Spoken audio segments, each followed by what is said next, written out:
Hi there. This could be considered a little bit of a spoiler. So, if you've not read The End of Everything 12 yet, you might not want to watch this video just now. For those of you who have, this is something that relates to a scene in The End of Everything 12, and it's actually the story behind that scene.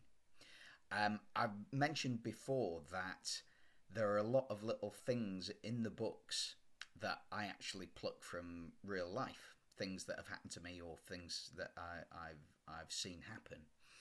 Well, the story of Robyn's Robyn is one of those things, and although you know there are lots of things in that part of the story that were fictionalized, there were a lot of things that were true as well.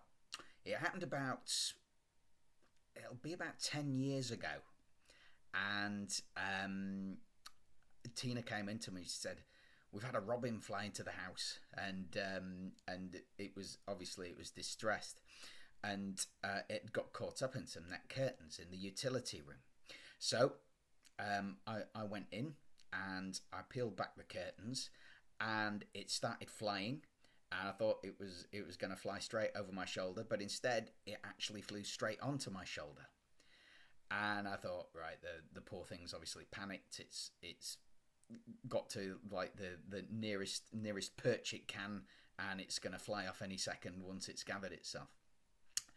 And the seconds ticked on, and then the minutes ticked on, and this little robin stayed on my shoulder. And I walked to the door and like showed it showed it everything. It had the chance to fly off anytime it wanted, and it still stayed there. And Tina and I were just completely baffled by this. It seemed so at home and so comfortable on my shoulder. It was untrue. So then I actually walked outside, and the whole thing probably lasted about 10 minutes. It was a ridiculously long amount of time. And I was just stood outside with this robin on my shoulder, and it was just there, just like walking up and down on my shoulder, and it was just like admiring the view. There was no sense of fear in it whatsoever. It was just one of the magical things that has happened to me in my lifetime. I mean, I've had lots of magical things, but nothing ever like this. Nothing so strange as a little robin just staying on my shoulder when it had the opportunity to fly and go free. And I always knew at some point that I'd have to include it in one of the stories, and the opportunity came about, and it seemed perfect with what was going on to actually interject it into this particular plot and make Robyn the person who it happened to, because obviously she's somebody who's susceptible to the supernatural and mysterious goings on and all that kind of stuff.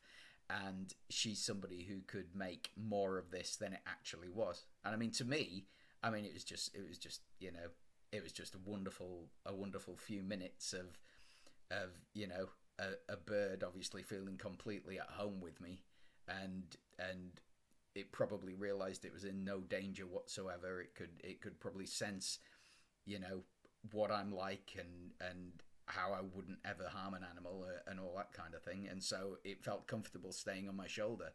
But with Robyn, she thought there was something else to it. She thought that maybe it was her mum coming to visit her. Maybe it was something a little more supernatural. But it just seemed like a great piece of truth to actually fictionalize a little bit and put into the story. Like I say, I knew that I'd have to include it in something at some point, and I knew that I'd have to explain where that story came from, because it was a bit out there. But yeah, so that's the story of Robyn's Robyn, and now you know. Take care, guys. Thanks for listening. If you like this video, please like it underneath and subscribe to the channel. And if you want to comment on anything, please comment below, and I'll be happy to respond. See you soon.